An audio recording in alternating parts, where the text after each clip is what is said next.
जय हिंद साथियों, कैसे हो आप सभी। मैं आकाश कुमार आपका एक बार फिर से स्वागत करता हूं आपके अपने परिवार सरल एग्जाम पर।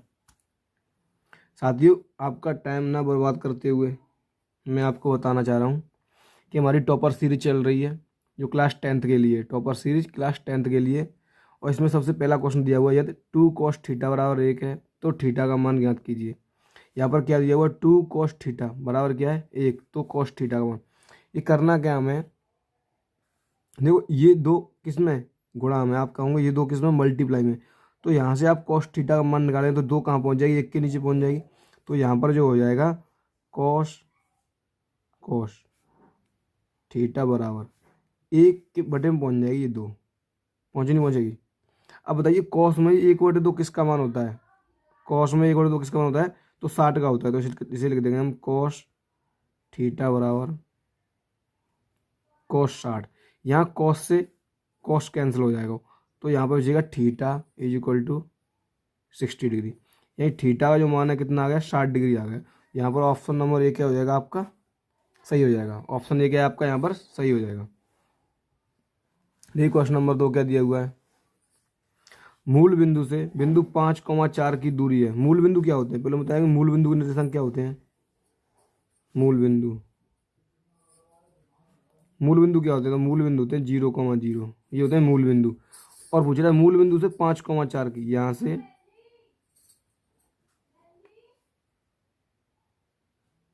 मूल बिंदु से 5,4 की बीच दूरी निकालनी है। तो देखो ये होता है x1, ये होता है y1, ये होता है x2,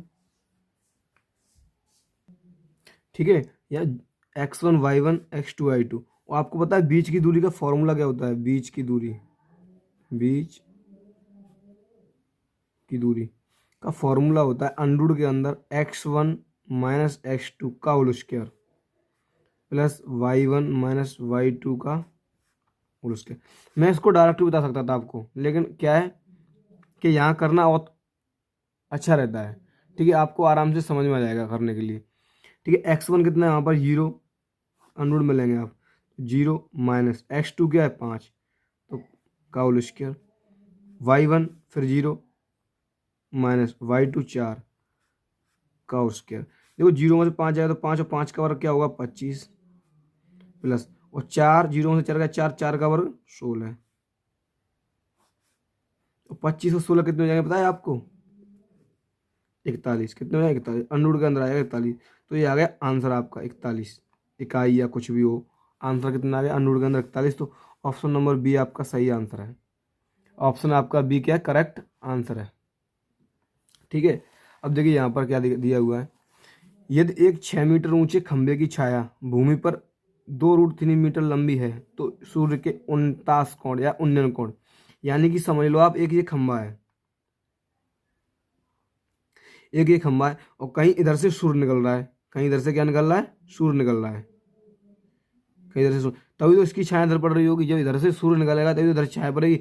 इसकी जो ये खंभा कितना ऊंचा है 6 मीटर, और इसकी जो छाया है, ये छाया यहाँ पर पड़ रही है, छाया यहाँ पर पड़ रही है। कितनी लंबी छाया है, 2√3 मीटर लंबी छाया है। आप इसको यहाँ से जो मिला दो तो पूछ रहा है यहाँ जो कोण बनना होगा, एंगल बनना होगा, कितने डिग्री का बनना है।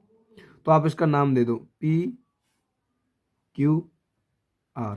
देखो ये होता है लंब और ये होता है आधार। आपने अगर पहली वीडियो नहीं देखी मेरी तो आप पहली वीडियो देखें, उसमें मैंने आपको सब चीज़ सिखाया हुआ है कि लंब क्या होता है, कड़ क्या होता है, आधार क्या होता है। ठीक है, आप वहां पर देखें पहले।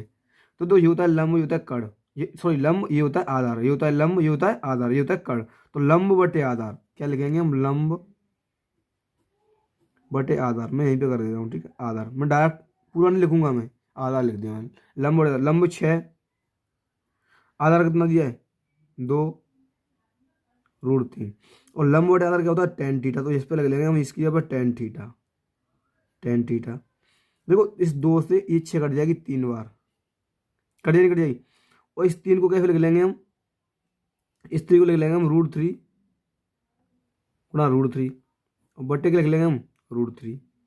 इस 3 को मैं √3 गुणा √3 लिख लिया और 3 लिख लिया। इस √3 से √3 कटेगी तो यहाँ बचेगा tan थीटा बराबर √3। और tan थीटा और √3 किसका मान होता है, तो tan 60 का, tan 60।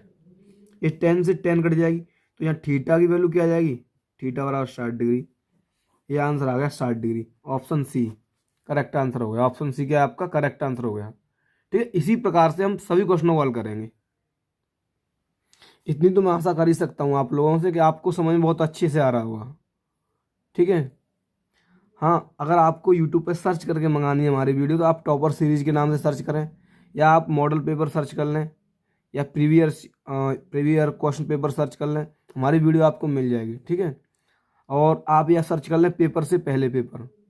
ये अपने हमने थंबनेल पे भी देखा होगा आपने, पेपर से पहले पेपर दिया हुआ है। दोस्तों, अगर आप चैनल पर पहली बार हो ना तो चैनल को एक बार सब्सक्राइब कर लें और वीडियो को लाइक कर लें। बस मैं आपसे यही मांगता हूँ और कुछ नहीं मांग रहा हूँ मैं आपसे।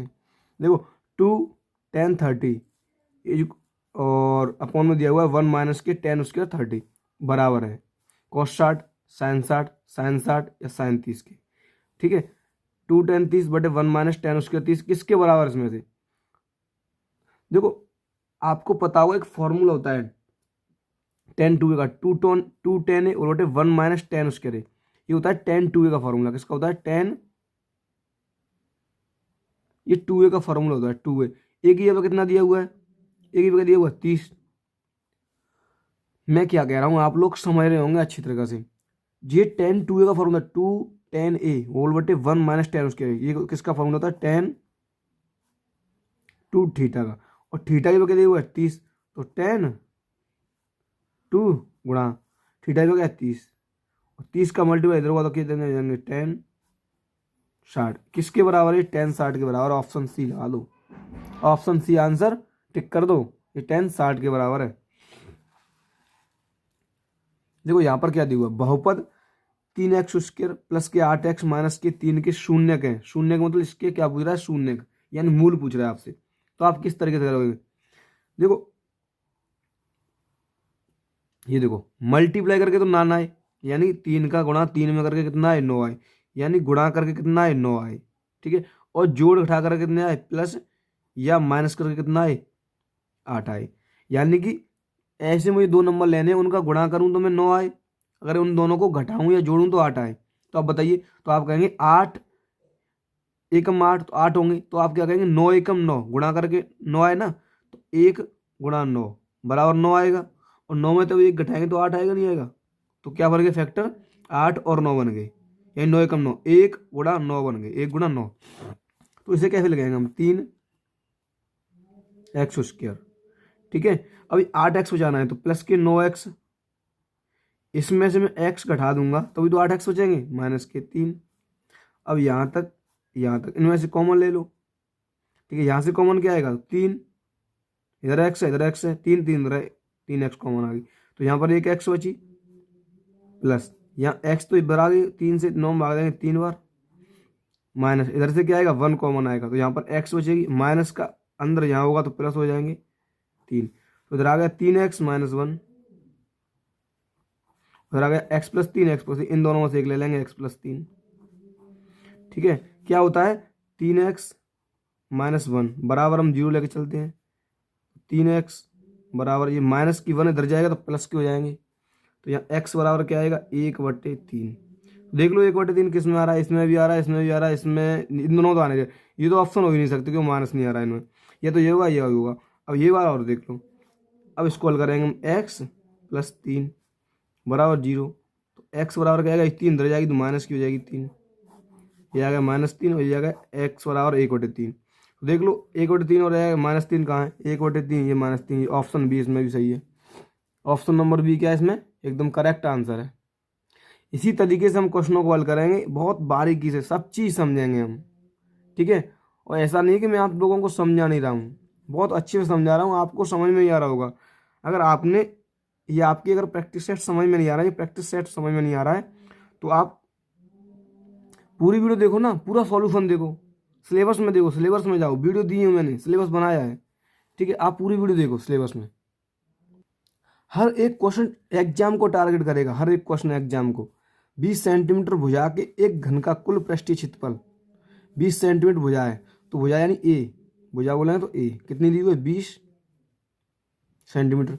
अब मुझे घन का कुल पृष्ठीय क्षेत्रफल कितना होता है, कुल पृष्ठीय क्षेत्रफल कितना होता है, घन का कुल पृष्ठीय क्षेत्रफल क्या होता है, तो आप कहोगे भैया 6a² होता है। कितना होता है, 6a²। तो यहाँ पर रख दो, a बराबर क्या दिया हुआ है, 20 दिया हुआ, तो यहाँ पर रख दो। तो 6 मल्टीप्लाई a की जगह क्या है 20, तो 20 का क्या हो गया स्क्वायर, का स्क्वायर लगा हुआ है। 20 का स्क्वायर कितना होता है, 400 होता है। मल्टीप्लाई क्या है 6 का मल्टीप्लाई 4 में होता है कितना, 24 के पीछे क्या 00, 2400 कितना, 2400 सेंटीमीटर स्क्वायर। कहाँ है 2400, ऑप्शन सी में दिख रहा होगा आपको, ऑप्शन सी में 2400 सेंटीमीटर स्क्वायर।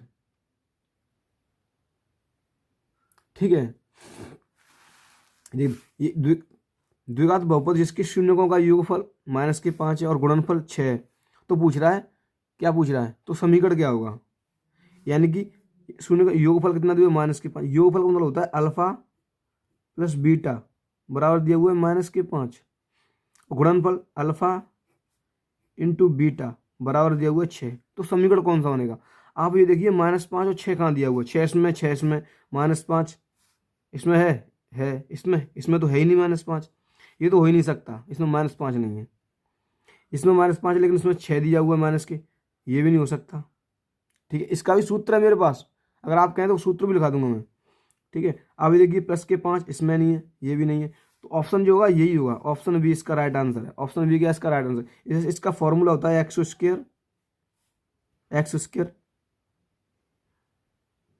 ठीक है, x² माइनस के अल्फा बीटा इंटू एक्स और प्लस अल्फा बीटा, ये तो इसका फॉर्मूला होता है। ये क्या होता है, इसका फॉर्मूला होता है x² माइनस के alpha beta into x plus alpha beta. तो अल्फा बीटा ये यहाँ पर मान रख दो, ये 5x यहाँ जाएगा माइनस का। हाँ एक मिनट, ऐसा भी हो सकता है, ये माइनस दिया हुआ ना x², अब x² माइनस अल्फा बीटा मान गया -5, तो ये प्लस के 5 हो जाएंगे x, और प्लस के यहाँ 6 आ जाएंगे, यानी ये दोनों प्लस के आएंगे, ये दोनों प्लस के आएंगे, तो ये वाला ऑप्शन होगा, पहला होगा, ये नहीं हो सकता। ठीक है, कि मुझको ये याद नहीं रहा कि ये फॉर्मूला माइनस होती है। ऑप्शन ये हो जाएगा ए, इसका आंसर कौन सा हो जाएगा, ए आंसर सही हो जाएगा। ठीक है, ये वाला आंसर नहीं होगा, सॉरी, ये आंसर होगा इसका। ठीक है, आगे चलते हैं।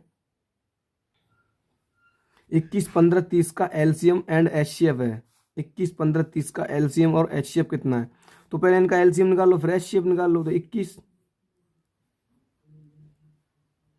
15, 30 पहले एचसीएफ निकाल लो। एफ संख्या इन तीनों को काट दे, 3 है, 3 से 7 बार, 3 से 5 बार, 3 से 10 बार। अब कोई संख्या नहीं काट पाएगी, तो एचसीएफ आ गया 3, ये क्या आ गया एचसीएफ 3, ये एचसीएफ आ गया। अब इनका एलसीएम निकालो, तो एलसीएम निकाले तो और काट देंगे नहीं मांगे।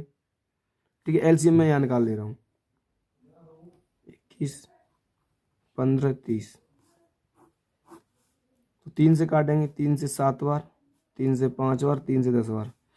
अब 5 से काटेंगे, 7 नहीं कटेगी, ये 2 बार। अब 2 से काटेंगे इसे, 2 से ये 7 नहीं कटेगी, 1 अब 7 से काटेंगे, 1 1 1। ठीक है, ये तो एलसीएम आ गया, ये एचसीएफ आ गया। एलसीएम मल्टीप्लाई कर लो, 3 5 15, 15 दूनी 30 और 30 सत्ते कितने होंगे 210, तो एलसीएम कितना आ जाएगा 210। ठीक है, एचसीएफ कितना आ गया 3। इनका मल्टीप्लाई पूछा है, इनका मल्टीप्लाई, तो एलसीएम गुणा एचसीएफ, तो 210 गुणा 3, तो 21 दिया 63, 630 आंसर आ जाएगा 630। Option A, option A is right answer, 630 इसका सही आंसर आ गया। 630 क्या इसका बिल्कुल करेक्ट आंसर है। ठीक है, देखिए और क्या दिया हुआ है। एक वर्ग का विकर्ण है, वर्ग का विकर्ण क्या होता है, वर्ग का विकर्ण क्या होता है, वर्ग का विकर्ण क्या होता है, वर्ग का विकर्ण बताएगा कोई, वर्ग का परिमाप क्या होता है, वर्ग का क्षेत्रफल क्या होता है, बताएंगे आप लोग कि वर्ग का विकर्ण क्या होता है, वर्ग का परिमाप क्या होता है, वर्ग का क्षेत्रफल क्या होता है। जो वर्ग का विकर्ण होगा ना वो मैं बता दे रहा हूँ।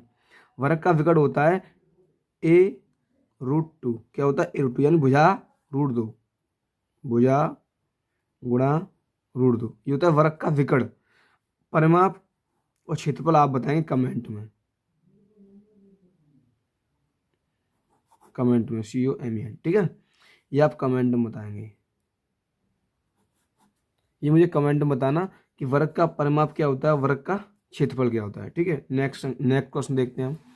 ये क्वेश्चन नंबर 10 है। निम्न में कौन सी संख्या अभाज्य संख्या है, अभाज्य संख्या जो स्वयं से कटे और एक से कटे, स्वयं से कटे और एक से कटे। ये चार देखिए किस किस से कटती है, 2 से कटती है, 4 से कटती है, 1 से कटती है। तो ये भाज्य नहीं है, ये भाज्य है। ये कैसी संख्या है, ये भाज्य है। अब 8 देखते हैं। 2 से कटती है, 4 से कटती है, 8 से कटती है, 1 से कटती है। ये भी संख्या कैसी है, भाज्य संख्या है, ये भी भाज्य है। वह संख्या जो अपने आप से कटे और स्वयं से कटे, अपने आप से और एक से कटे। 12 देखते हैं, देखो 12 2 से कटती है, 3 से कटती है, 4 से कटती है, 6 से कटती है, 12 से कटती है, और बताएं 1 से कटती है। तो ये भी संख्या कैसी है, भाज्य है, ठीक है। अब ये 2 देख लो, 2 से कटती है और 1 से कटती है। बताओ और किससे करती है, अपने आप से करती है और 1 से करती है। यही संख्या कैसी है, अभाज्य संख्या है, ये अभाज्य संख्या। तो यही आंसर सही है, यही आंसर सही है आपका। ऑप्शन नंबर डी आपका क्या करेक्ट आंसर है। और मैं आपको एक चीज़ और बता दूं कि ये अभाज्य संख्या है और ये सबसे छोटी अभाज्य संख्या और है, सबसे छोटी अभाज्य संख्या है। अगर कोई पूछे सबसे छोटी अभाज्य संख्या क्या है तो 2 है, और सबसे छोटी सम अभाज्य संख्या भी 2 है, सबसे छोटी सम अभाज्य संख्या भी 2 है। तो आज का सेशन यहीं पे ख़त्म होता है, आपके 10 क्वेश्चन हो गए, ठीक है। जैसे कि मैंने आपको बताया हमारी टॉपर सीरीज चल रही है, क्लास 10th को टारगेट कर रही है, ठीक है। जो प्रीवियस एग्जाम हुए हैं हमारे, उन सभी एग्जामों को टारगेट करेगी। आगे एग्ज़ाम होने वाला है आपका, आपको मालूम होगा कि 24 फरवरी से एग्ज़ाम है। कब से एग्ज़ाम है, 24 फरवरी से एग्ज़ाम है। तो आप अच्छे से अपनी तैयारी में लगे रहें, बिल्कुल। तो आज के लिए इतना ही काफ़ी है। जय हिंद, जय भारत।